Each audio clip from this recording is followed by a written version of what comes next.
Hare Krishna, Krishna Krishna, Hare Hare, Hare Ramo, Ramo Ramo, Hare Hare. Hare Krishna. Welcome to our new channel, Message of Godhead. So, this is Padma Mukha Nimai Das, and I have been serving in ISKCON Mayapur since last few years. So, I was serving in Mayapur Institute. I was giving the service to teach the courses in Mayapur Institute, and we have been trying to preach. So we got a Bengali YouTube channel as well called Paratattva.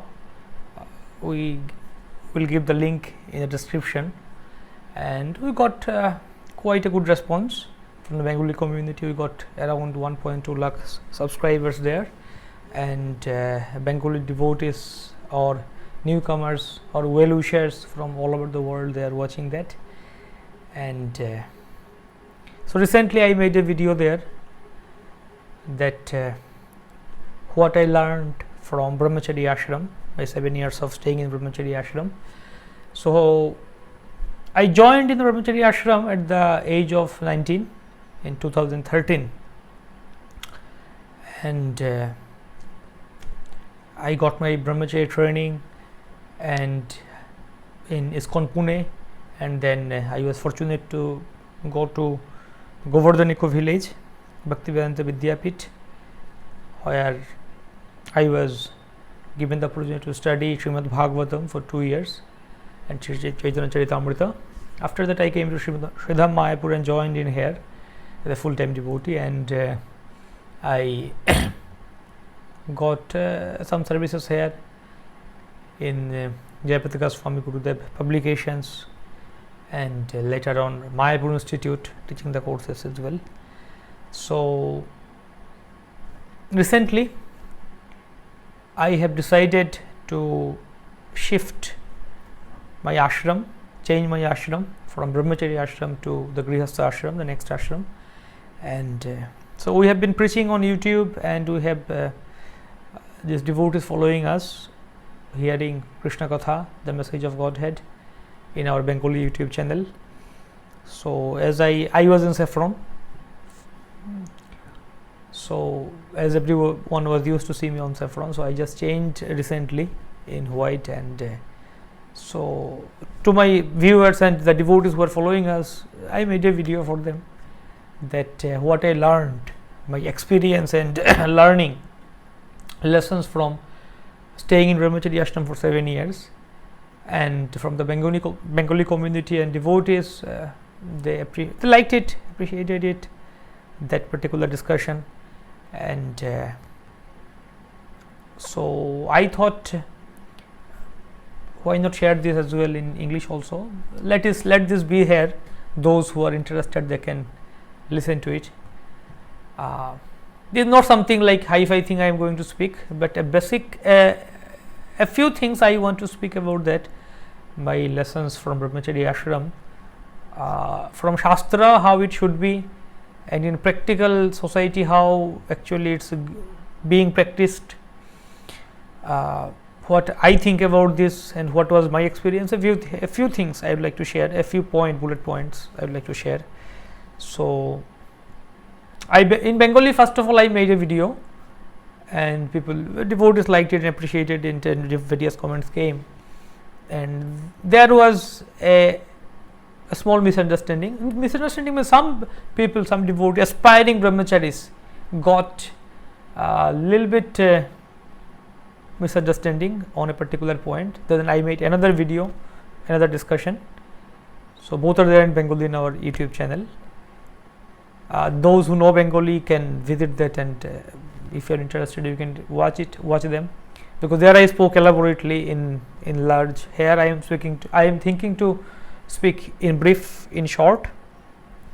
So first of all, there are 4 kinds of brahmacharya. First of all, there are in varnashram system 4 ashramas and 4 varnas: Brahman, Kshatriya, Vaishya, Shudras. Shudra, the 4 varnas, and 4 ashramas: Brahmachari, Grihastha, Vanaprastha, and Sannyas. So then comes the Brahmacharya, first 1 to 25 years we call it brahmacharya, then grihastha, then 100%, then sannyas. So in brahmacharya there are 4 types of brahmacharis. So this reference we get from Srimad Bhagavatam, Canto 3, chapter 12, text 42. Also Srila Prabhupada explains it in Krishna book in chapter 87, the prayers of the personified Vedas. There Srila Prabhupada also explains this 4 types of brahmacharis: Savitra, Prajapatya, Brahma and Brihat. Savitra is also known as Trairatra brahmachari, Trairatrika. Trairatra means 3 nights. During the Upanayana Samskara or initiation, they stay as a brahmachari, celibate for 3 nights. First of all, what is brahmachari? I am not going to in details about that. I just want to be to the point about what I learned. I hope we know that what is brahmachari ashram. And so Savitra for 3 nights, Prajapatya, second type, that is also called as known as Samvatsaranta brahmachari, means for 1 year. One particular year, the brahmachari will stay in Gurukul, in brahmachari ashram, will study. One of the things brahmachari, as we notice in Srimad Bhagavatam, when Srila Prabhupada translates word for word meaning. So as soon as it comes, brahmachari, Prabhupada writes that a brahmachari student, a brahmachari reader, a student, he is supposed to read, he is supposed to study the Vedic scriptures. Swadhyaya Saparyavam, brahmachari is supposed to study. So for 1 year, this brahmachari stays in brahmachari ashram or this Gurukul, the house of Guru, and he studies the Vedic scriptures from the spiritual master. That is called Samvatsaranta or mainly Prajapatya. He stays for 1 year and then he moves back, goes forward, moves ahead in his next ashram. The third type of brahmachari is Brahma or Upakurvan. They stay a certain years for a particular time period for studying the Vedas and other Vedic scriptures until it finishes. They stay till that time, and generally till the age of 25 or around that time they stay, and then they decide to move ahead in next ashram. And the fourth type is Brihat or Naishtika brahmacharya, those who stay for entire life till death, whole life, Naishtika lifelong brahmachari. So the first 3 they stay for a certain period of time and then they move ahead in Grihastha ashram. The fourth one, they stay lifelong in brahmachari ashram. So therefore, when the first 3 brahmacharis, when they go to Grihastha ashram, it is called upgrade, Snataka or Samavartan. After finishing Gurukul brahmachari ashram, the studies and training program, when they return back to home, it's called Samavartan, returning back to home, or Snataka, graduation ceremony. They got graduated, they upgrade themselves in Grihastha ashram. The fourth one, they stay for lifelong. So the eligibility for the fourth one or any of them, basically first of all this for Traivarnikas, Brahmana, Kshatriya and Vaishya, these 3 classes of people, they can attempt for this brahmachari ashram. Generally Shudras, they even don't think of that. It's a nightmare for the brahmacharis.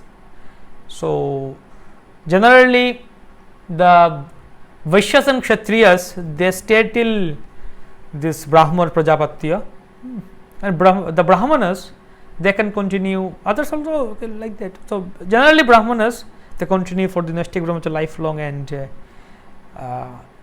they can take sannyas. So Brahmana means we are not talking about by birth Brahmana, we are talking about guna karma, the qualities and activities, the vritti, occupation of Brahmanas, and the particular quality is the main thing. Yasya lakshanam protam, pumsam varnyavivanjakam. The qualities one should acquire, come to the platform of Brahmanical. Srila Bhaktivedanta Thakur clearly says that in his Jaiva Dharma that this sannyas ashram, sannyas, so this Naishtik brahmacharya and sannyas as good as Naishtik brahmacharya is as good as sannyasi, because the same bhav, same brihat brata, lifelong celibacy. So in that respect or perspective, it's same. Naishtik brahmacharis, brihat brahmacharis, or the sannyasis are the same. So Bhaktivedanta Thakur clearly explains that only a Brahmana can be a lifelong brahmachari, domestic brahmachari. Also, Srila Bhakti Siddhanta Saraswati Thakur, when he comments on Chaitanya Bhagavat 1.1, Adi Lila 1.1, आजानुलंबित भुजो कनकापदातो संकीर्तनै कपितरो कमलायताक्षो विश्वंभरो द्विजवरो युग धर्म पालो वंदे जगत प्रिय करो करुणावतारो. In that verse, when he talks about the Dvijavaro, so there he talks that only for the Brahmanas this Brahmacharya ashram is, or sannyasa ashram is allowed. The Turiya ashram, the fourth ashram, is sannyasa. That's only for Brahmanas. Because you need the Brahmanical nature, Brahmanical qualification, the mood of goodness in order to be in the lifelong celibacy. Otherwise, those who have Kshatriya tendency or Vaishya tendency, it's not for them for entire lifelong. They can stay for a certain time, like we can see in Ramayana also. Lord Rama, Bharat, Shatrugna, Lakshman, they went to Gurukula, they learned, studied for till a certain time, then they moved ahead. So generally the Brahmanas, they can attempt for that. The Kshatriya, Vaishya, that tendency is there, so they will be naturally attracted towards the other ashrama. So therefore, now what to do when someone has Kshatriya or Vaishya tendency or Shudra tendency? Who is Janmana Jayate Shudra? Anyway, everybody is Shudra by birth now.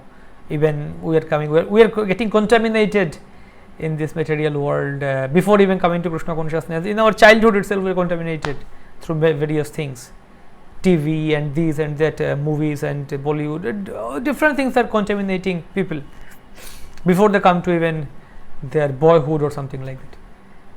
So Shudra nature, lectionist nature, lower nature, they are more prominent here. So what to do? So therefore, ideally what to do is, that's what I am speaking now from my understanding, experience, or what I feel. What we should do is, we should mainly focus on the first three first.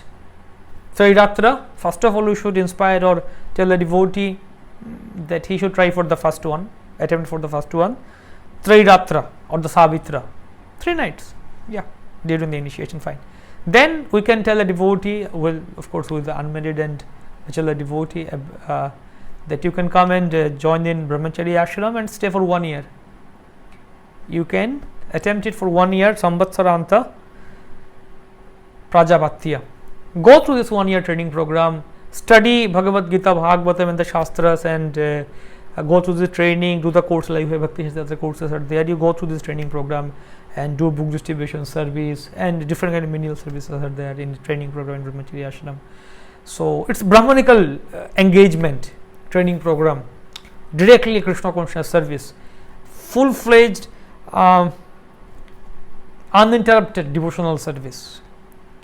That facility, that advantage that devotee takes, and he tries to upgrade himself, maybe from Kshatriya to Vaishya to Shudra, Shudra to Vaishya to Kshatriya, and gradually to Brahmana.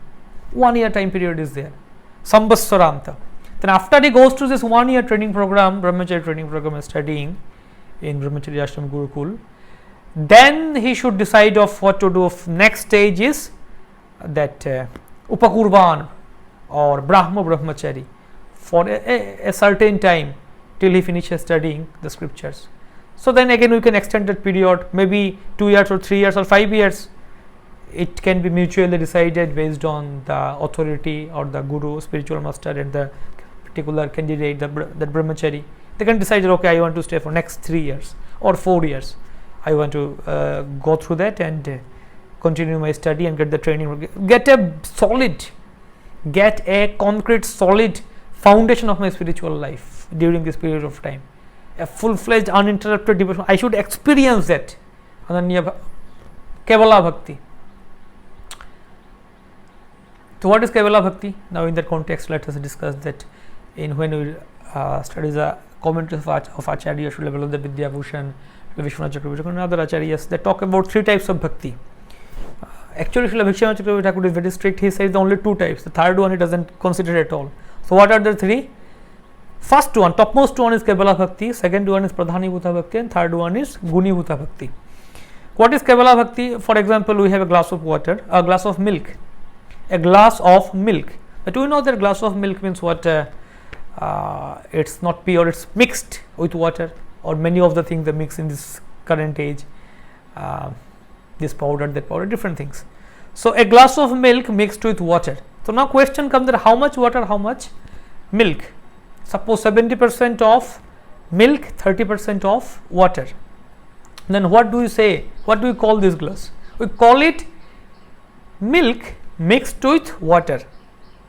70% milk, 30% water. Milk mixed with water. 70% milk, 30% water. The milk mixed with water, or on the other one, in Sanskrit term, if you want to say it, we can say it like this: that Jala Mishra Dugdha. Jala means water, Mishra milk mixed with water, Jala Mishra Dugdha. Or the other way around, if it is 70% water, 30% milk, then we can call it water mixed with milk, or Dugdha Mishra Jala. We can call like this. But if it's 100% milk, no water mixed at all, this pure milk, 100% pure, there is Shuddha Dugdham. So similarly, in bhakti, when bhakti is 100% bhakti is pure, the only bhakti, unflinching, uninterrupted devotional service to Lord, that is called Ananya Bhakti, Kevala Bhakti. Kevala, only pure bhakti. But when that bhakti is mixed with karma, jnana, yoga, and this kind of thing, that is called, or then suppose for example, for 70% devotional service and 30% karma, jnana, yoga, other things, then that will be called Pradhani Bhuta Bhakti, or devotional service mixed with karma, jnana, yoga. So in Sanskrit term we see karma mishra bhakti, yoga mishra bhakti, or jnana mishra bhakti, dhyana mishra bhakti. These terms comes in Bhagavad Gita commentaries, even the acharyas tell, and in Bhagavatam also as well. So this is the common understanding. So on the other way around, when it's 70% karma, jnana, bhakti, and only 30%, 70% karma, jnana, yoga, and only 30% bhakti, then that is the other way around, that is karma, fruitive activities mixed with devotional service, or speculation or knowledge, speculative knowledge mixed with devotional service. So that is called Bhakti Mishra Karma, Bhakti Mishra Jnana, Bhakti Mishra Yoga. That means the karma, jnana, yoga is the most substantial, most priority, most prominent thing, and bhakti is just for namesake, it's there. So that's why Bhakti Vishwanath Chakravarti Thakur, the third one, Guni Bhuta Bhakti, which is where bhakti is less prominent, other things are more. It doesn't consider it at all. So this is one way we understand three types of bhakti. So the acharyas also describe that how do we understand. So one of the thing is that, specifically Balada Vidyabhushan explains that in our day-to-day life, how much time do we spend in bhakti? That is also one of the consideration. How much time we give. One is quantity, one is quality. Quality is there, how much bhakti do I have in my heart for Lord, and how much surrendered I am, that is there. Quality of bhakti should be there, of course, but also quantity, like for chanting the Hare Krishna Maha Mantra. So how to increase the quality? We need qualitative chanting. Quality we need to increase. So how to increase quality? We have suggested that first increase the quantity. First increase quantity, then quality will come. So similarly, one thing is quantity, external quantity, how much we are doing. So acharyas also explained that in our day-to-day life, how much quantity bhakti we are doing. Out of 24 hours, how much time we are giving behind bhakti, and how much time we are doing other karma, jnana, yoga, other things. That also will define which category of bhakti we are doing. So if we are doing maximum time of bhakti engagement in devotional service, and less time for our family maintenance, earning money and livelihood, and job profession, and business, whatever, karma, jnana, yoga, all those other things. So maximum time for bhakti and minimum time for earning money, family engagement, all these things, then that will be called Pradhani Bhuta Bhakti, mostly prominent bhakti. But on the other hand, if we are doing minimum time, some time, Out of 24, then 1, 2, 2, 3 hours we are doing some bhakti, and other time 8 hours, 10 hours we are doing job, 10, 20, 12 hours and other material family activities, then it will be called as Gunibhuta Bhakti, technically speaking. But if we are not doing any material engagement, earning money, all these things we are not doing, just 24 hours or full day, and we are engaged in bhakti, that is called Kevala Bhakti. So in Srila Bhakti Siddhanta Saraswati Thakur's understanding or his parampara, what he says that our brahmacharis and sannyasis are meant, they are supposed to be at least on the platform of Kevala Bhakti, because they don't have any other engagements, earning money and other things, they don't have responsibilities. So they should be on Kevala Bhakti platform. But Grihasthas, because they have responsibilities for earning money and family maintenance, so he said that at least they should be on Pradhanibhuta Bhakti. Means maximum engagement in bhakti in day-to-day life, and minimum engagement in earning money and all these things. So specifically this understanding also comes, we can see in Ramanuja Sampradaya, Sri Sampradaya, although they are mostly in the Grihastha ashrama. So they, in that Sampradaya, it is emphasized on Pradhanibhuta Bhakti. For the Grihastha specifically, they should be in Pradhanibhuta Bhakti. Means, so the understanding is like this: out of 24 hours, 12 hours a day, they should be engaged in bhakti, devotional service, bhakti angas. So for them, mostly bhakti anga means most prominent is Pancharatrika Vithi, deity worship, yagya and all these things, and some of course studying scriptures and some chanting. These things are there. So that means out of 24 hours, even a grihastha, householder devotee, should be engaged in direct devotional service, Navavidha Bhakti or whatever you say, in Bhakti Angas, this Bhakti Angas, directly should be engaged. And of course 6-8 hours goes in sleeping and taking bath, eating, all these things, 6 to 8 hours it goes. So remaining around 4 hours or so, 4-5 hours he can give in earning money or family maintenance. That also with the remembrance of God. That other 4 hours also, what earning money, occupation, what he is doing, that also should be with the remembrance of God. So in that way, so Srila Bhaktisiddhanta Saraswati Thakur expected that at least our Grihastha devotee should be in that platform.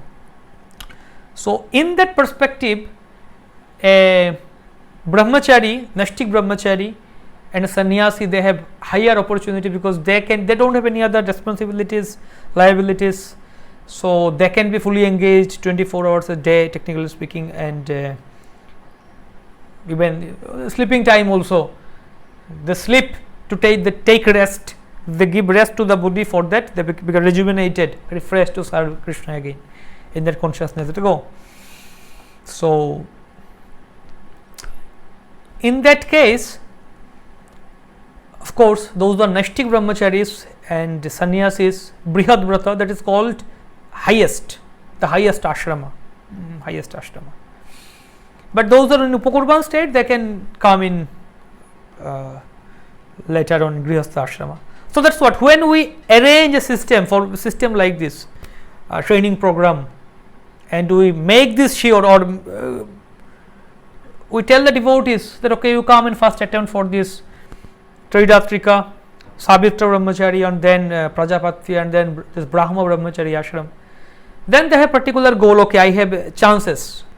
Within this period of time, even though I was Shudra earlier, even though I was Kshatriya or Vaishya tendency, Svabhava in me, prominent, but within this time period, because I am engaged mostly in Brahmanical activities only, in Brahmachari training program, in deity, helping in deity, assisting in deity worship, and book distribution, preaching and temple cleaning, and studying, here attending the Bhagavatam, different all the sadhana bhakti.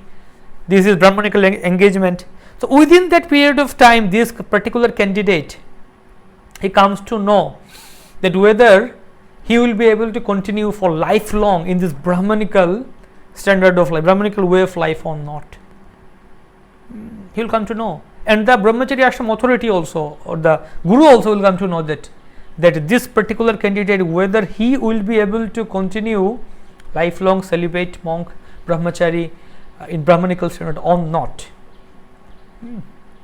In mutual, they can test, they can check each other.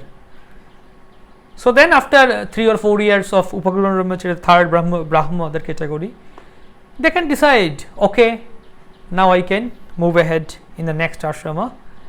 I can be there for 25 years, 2.5 decades, and then I can return back in this Vanaprastha ashrama and then sannyas, at least Vanaprastha. So that is called enter with an exit plan. Just like Kardama Muni, he entered in family life. He married, but he gave the condition that he will come back. So entered with an exit plan.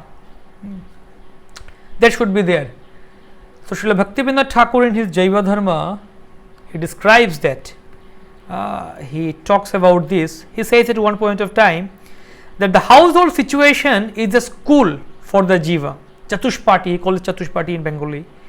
He writes that book in Bengali. It's a Chatushpati, school. The household situation is a school for the jiva wherein he educates himself with Atma Tattva, science of self-realization, the knowledge of spiritual self.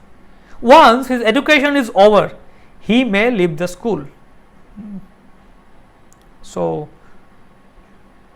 that's the point, that once his education is over, he is supposed to leave the school. Once education is over, one should know just, okay, I continue to be in the school. So actually the 4 ashramas are there. The Grihastha ashrama is the only ashrama where we are not expected to die. We are not expected to die as a Grihastha. That means till the last stage, till the death, we are just continuing as a Grihastha. Ideally speaking, we are not expected to be like this. Pancha Shodham Banam Brajad, one must go, not that one should go, one must go. Pancha Shodham in Sanskrit is must go. Pancha Urdham Banam Brajad, after 50 one should go to forest, Vanaprastha. So Rupa said, forest is not, we can come to temple. So this culture is not there, not yet prominent in our society, devotee society, communities and all, but gradually it's going to come. The more devotees become spiritually advanced. So what happens when someone gets this brahmacharya training program, Upakurana brahmacharya training program in his early life? He gets the experience, he gets this taste for unflinching, uninterrupted devotional service, and with that mood, and he develops a basic renunciation, vairagya, and then he enters in Grihastha ashram with that mood, with the sense of responsibility, duty for chitta shuddhi, for purifying himself, not with the mood or the goal of enjoyment, just to enjoy. I got a license, I can enjoy unlimitedly, not like that. So he goes there, he stays there for 2.5 decades, and then he can come back. So that is called the detour. You go, we are going in a straight line. So brahmacharis are going in a straight line, and till Upakurana brahmacharya 25, they are coming to that age, okay, that point. Then they can decide, okay, I can take a detour, go around and from in Grihastha ashram, and then again come back to the same track again at the age of 50. So the point where he is living his brahmacharya ashram at the age of 25, he should come back here again at the age of 50. Detour. So 2 friends, brahmachari friends, they started together brahmacharya ashram in Gurukul. When they came to, and they got studied Bhagavatam, studied the scriptures together, when they came at the age of 25, so one friend decided to continue in brahmacharya ashram as a Naishtik brahmachari, another decided to go in Grihastha ashram. So after continuing going through the Grihastha ashram for 25 years, this friend, Grihastha friend, he will again come and join his brahmachari friend. This time he will join as a Vanaprastha, and that friend will be as the Naishtik brahmachari. So they will come at the same platform, same point again vairagya in renunciation ashram. So that is required. Renunciation is must. So actually one of the misunderstanding what we have, generally devotees ask this question. There are 2 questions regarding this, Grihasthas versus brahmachari. We talk about Grihasthas versus brahmachari. Grihasthas versus brahmachari. So one is wrong question, one is right question. 2 questions we can ask. Generally is there. So wrong question is what? Should I be brahmachari or should I be a Grihastha? Should I remain a brahmachari? Should I go in a Grihastha ashram? This is one question. Should I be a brahmachari? Should I be a Grihastha? This is one question. That is a wrong question. Because why? The idea behind is it comes like that. Okay, should I continue to be a brahmachari? Brahmachari will renunciate, vairagya, okay, vidakta. That's all. I have to just continue like that. Simple life, a brahmachari ashram. That's all. So should I continue to be a brahmachari or should I go into grihastha ashram? That means should I enter in grihastha ashram where I have a license for enjoyment? Once I go there, fine. I don't look back towards brahmachari ashram. I don't think of it all. I go in that direction, be fine. My life goes till whole life, till die. I just be as a grihastha and I just change my shift, my mood. Like we have in for default mode, customized mode, different kind of moods comes that. So either I be in brahmachari mood, brahmachari system, or just go to grihastha, simply just shift in grihastha, and that's all. So actually it's not like that. So right question should be, the renunciation is must, that I know, but the question is either now or later. Should it be now or later? Means should I continue to be in the renunciation ashram now, or should I go ahead, go make a detour in grihastha ashram and come back later at the age of 50? So vairagya ashram is must, either at the age of 25 or continue from 25 also, or at the age of 50 again. So this should be the question. Okay, I understand on principle that I should be in the I should accept vairagya, I should renunciate this home and family life either now or later. So that should be a clear understanding of us. Then there is no problem. Then we can go with sense of responsibility to the duty, and we can follow dharma, religious duty, and proper etiquette and responsibilities, and purify our heart, purify ourselves, go through that, and we come as experienced grihastha, experienced vanaprastha, and continue our life as a vanaprastha, and then if possible sannyas. Then it works out very nicely and fittingly. But if someone doesn't have the experience of this Upakurvan Brahmacharya training in his early life, and he goes in grihastha ashram, then at the age of 50, when he is asked, okay, you are supposed to renounce your home, panchashodham banam braja, then it's nightmare, heart attack for such person. That, oh my God, how can I leave my home? How can I live my life as a sadhu? Like I don't have possess anything, and I have accumulated all my wealth and money and property, and my family members all are my servants, my subordinates. I got so much things. How can I just suddenly leave these things and just leave an ordinary person without anything? So that person cannot even dream or think in his wildest dream. It's a nightmare for him. But if he had an experience in early life, a renunciate, a Nastik Brahmachari, or Upakurvan Brahmachari, he didn't have any position. He was just continuing in Gurukula, simple living. If the Guru calls him, he eats. If Guru doesn't forget to call him, he doesn't eat also. So he just continues a simple life. He would sleep on the ground. He continues a simple life. So then again he can attempt it. He had the taste in he's hovering in his mind, in his head. No, that experience, the taste what I got in my early life, I should get it back again. That time I was so happy and in blissful in Krishna consciousness. I was really doing bhakti at that time. Of course, in Grihastha ashram also we are doing bhakti, and people do bhakti, fine. But that point is that without distraction I was doing. So I should go back again.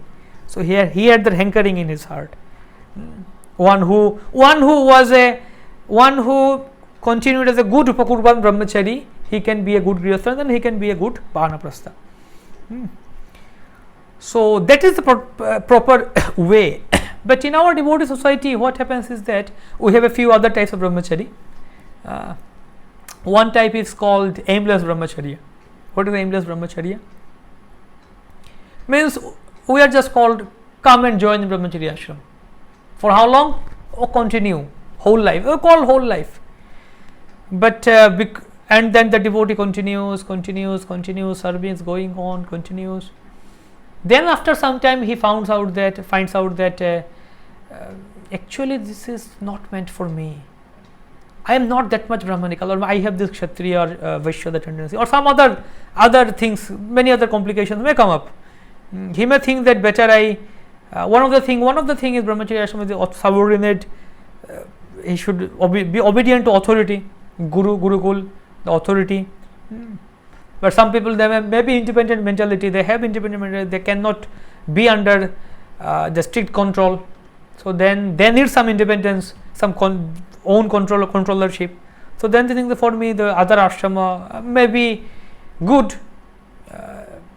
because I have this hankering or this contamination of controllership tendency or this independence mentality. So better I go to other ashram and exercise that and purify myself and then come back. So that thing a devotee, a brahmachari, he may find out later when he becomes a later age.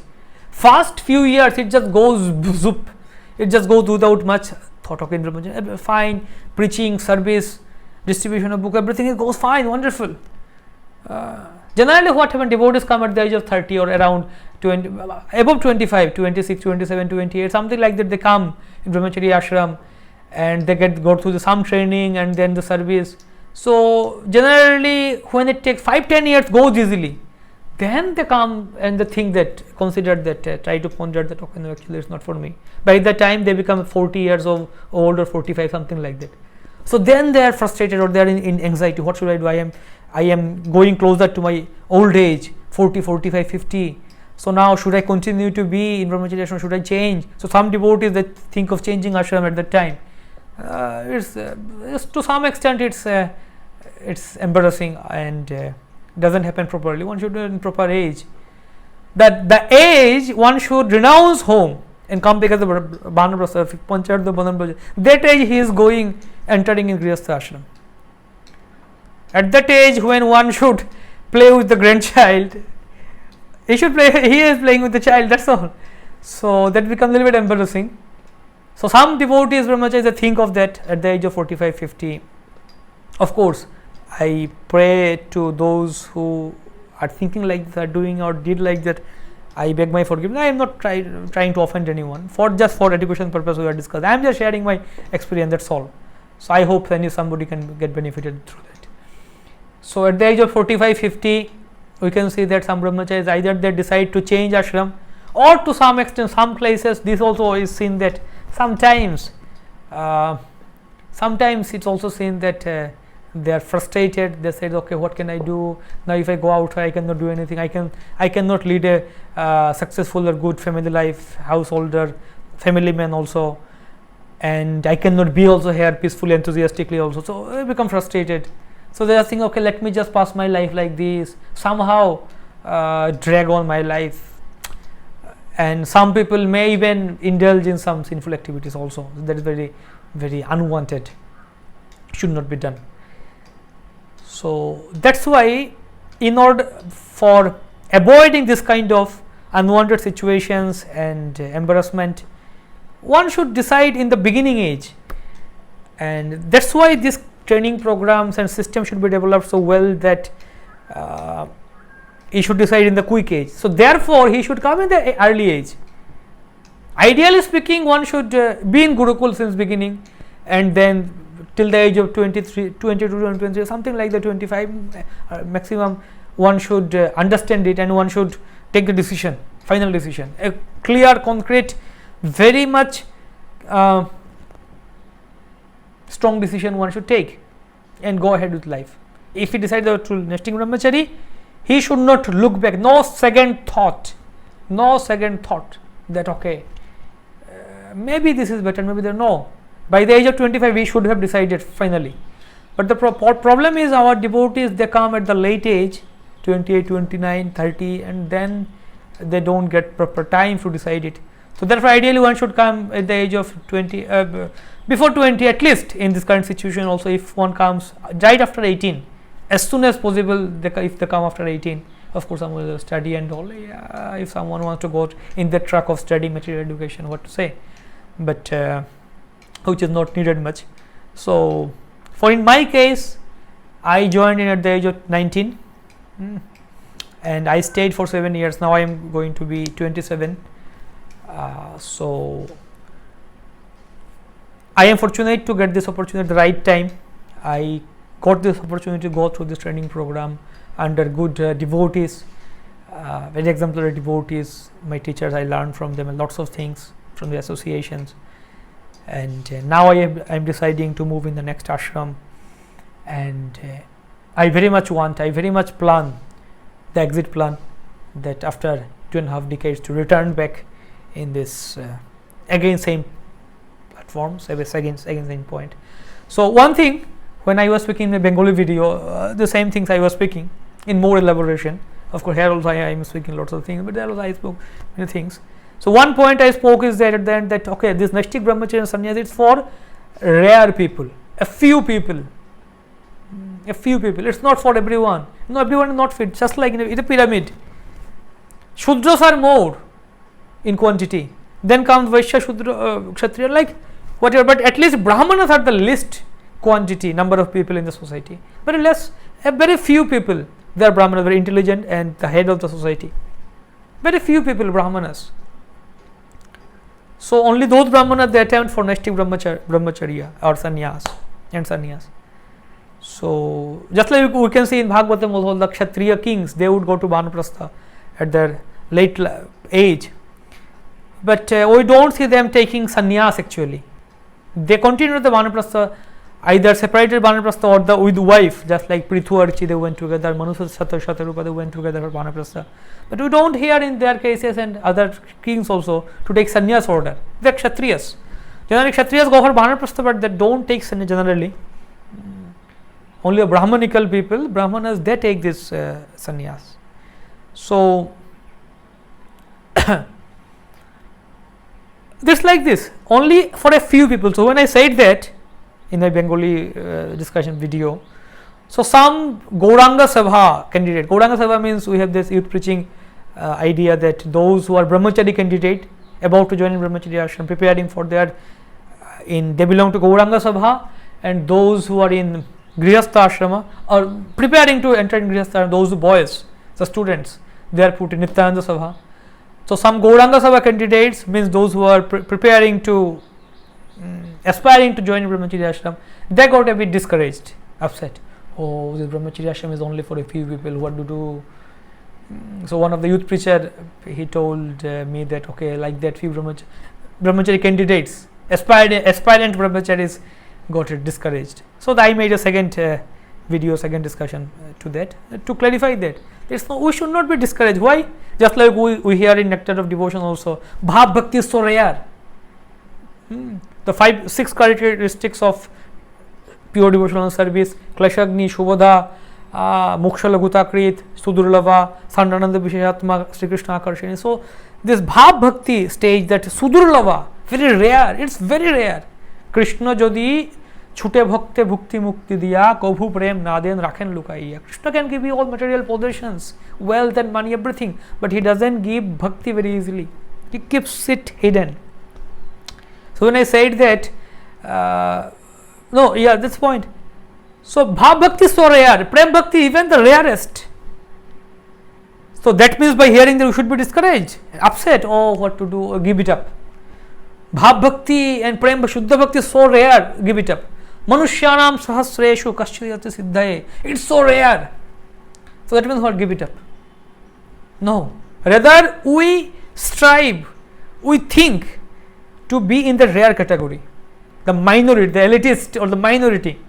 I want to be the one of this minority, the intelligent minors and the unintelligent mass. So I want to be in that intelligent minor. So that's what we think, that devotee is the most intelligent. Yajanti hi sumedhasaha, most intelligent person. So there is all other minor, only few people in the world. Still we decide to be a devotee and we strive for pure devotion, which is more rarest, most rare. Similarly, all the Naistik Brahmacharya is for very rare people. Still we can go through this Upakurana Brahmacharya ashram, we can come. First of all, put aside this idea of Naistik Brahmacharya. We may do, may not do. Let us try for this Trairatra, then Samvatsaranta, and then either 3 nights and then 1 year, and then 3 or 5 years, something like that. So from our society and organization, there should be such kind of arrangement where devotees can get this facility, can go through this nice training program, and they go ahead and then they take this decision fearlessly. Just like when Krishna talks in Bhagavad Gita chapter 16.1 to 3, the 20 items of knowledge, Abhayam Sattva Samshuddhir Jnana Yoga Vyavasthiti. So the first point, Abhayam, he talks for sannyasis. Sannyasis should be Abhayam, fearless, no insecurity. That is the point. So similarly, the Naistik brahmacharis also should be fearless, no insecurity. Oh, what will happen to me? What will happen to me at late age when I become weak or sick? I become inactive. Who will look after me, or who will take care of all these things, or whether I will be able to stay, and different things. This worry, there should not be a worry at all. If a brahmachari, if he worries that okay, whether I will be able to stay in brahmachari ashram, whether will I be able to continue without getting married or not, whether brahmachari or grihastha, then he is feeling worried, is insecurity. So he should not feel insecurity, a Naistik brahmachari. So what? He should try it out within this Upakurana brahmachari ashram. He should throw off all his worries. He should be clear, get clear. If within that 3 to 5 year period of time also he cannot get clear, that means he should actually, we recommend that he should go ahead in move ahead in grihastha ashram. No second thought in brahmachari, in Naistik brahmachari ashram. Even if someone gives him all the wealth of this world, that I give you all the wealth of this world, but just get married or just do this or put some gun on his head to get married. No, they are very clear about that. We don't enter in grihastha family life. That's all. So those who are like this, that category, they are like that. Okay, fine.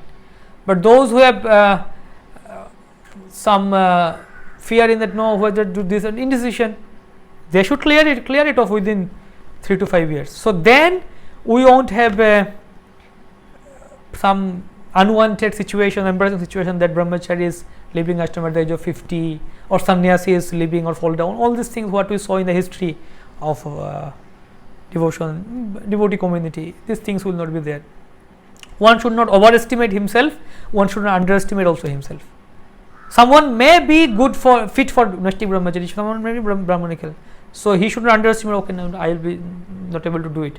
So he can go ahead, and one should overestimate also. I can just, it's easy, it's a plaything. I can just do it. It's not like, it's not a joke. It's not a joke that we have to understand. Naistik brahmachari is not a joke.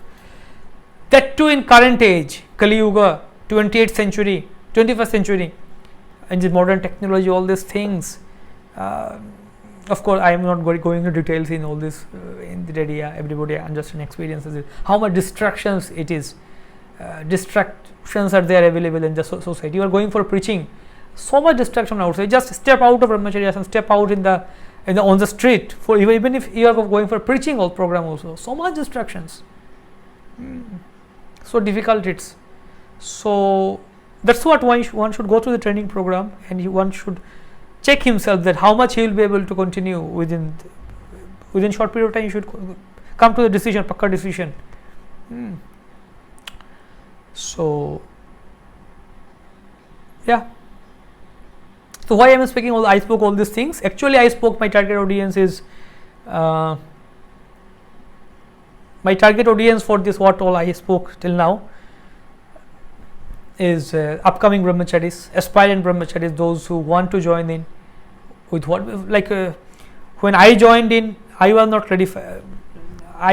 clarified actually clearly that okay, these are these 4 steps are there, or 4 types of brahmacharis are there, and you decide within the time. I was like, okay, generally is like, you join, just go, don't. And sometime it is also in some social pressure comes, some social pressure, and devotee community also comes. Or once you have joined, once you have decided to join in, now if you look back and think, it's the most crime. Of course, a sannyasi falling down. The difference between sannyasi and Naistik brahmachari is, sannyasi is officially recognized, officially respected, worshipped, given danda and the bhav of sannyas. And a sannyasi should not actually look back. A sannyasi should not change ashram and get married. It's not for him. A sannyasi changing ashram is considered as falling down. But a brahmachari, if he changes ashram, it's not actually, technically speaking, falling down, as we can see in that upgrading system is there. So, but in our system, like as soon as someone in saffron, it is looked at, okay, he's as good as sannyasi, people say Maharaj and something like that. So, even if not even in saffron, just like you joined in ashram and you looked upon that, okay, you have decided, now you should not look back, and if the most sinful activity you are going to do it, if you look back, and you are going to be hanged and crucified. So devotees, they are worried, oh, what to do. So that confusion goes on for a certain time, and a significant amount of time. That actually eats up the head. For what purpose we came here for doing devotions or preaching and bhakti, that itself get hampered. For that mere thought that should I be as a brahmachari or should I be a grihastha, get into grihastha ashrama. That thought it kills. To many of the cases we have seen. Many of the cases, and many of the people, then they come and they frustrated what to do, indecision. What will other people say, what the society say, what the community say, what will happen, my respect, what I get as a brahmachari, I got, that will be lost. So what to do? So in our social pressure, it's not healthy. It's not healthy because it's not the proper way. The proper way is, we should understand the proper system, proper position, and that whole concept of brahmachari ashram, what should be done at what age, and for whom.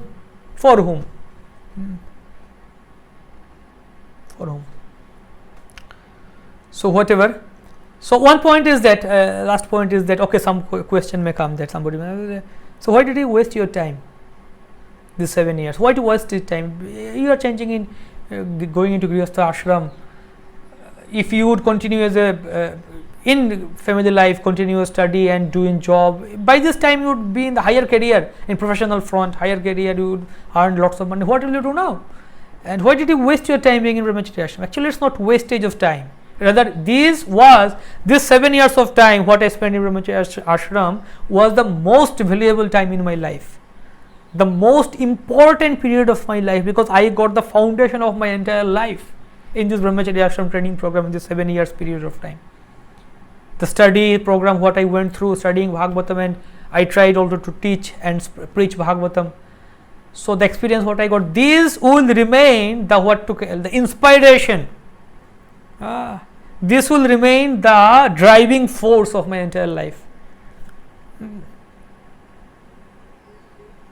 So everybody, I recommend, I suggest, and I request also, those who are unmarried and thinking in that line, everybody should go through that, try it, or go through this system. And so whatever career and all, what to do about career and all, first of all, as I said in the beginning, this brahmacharya ashram, upagrupa, and also even the upagrupa brahmacharya ashram also, it's for Trivarnikas, Brahmana, Vaishya, Kshatriya, Vaishya, Trivarnika, first 3 varnas, not for Shudras.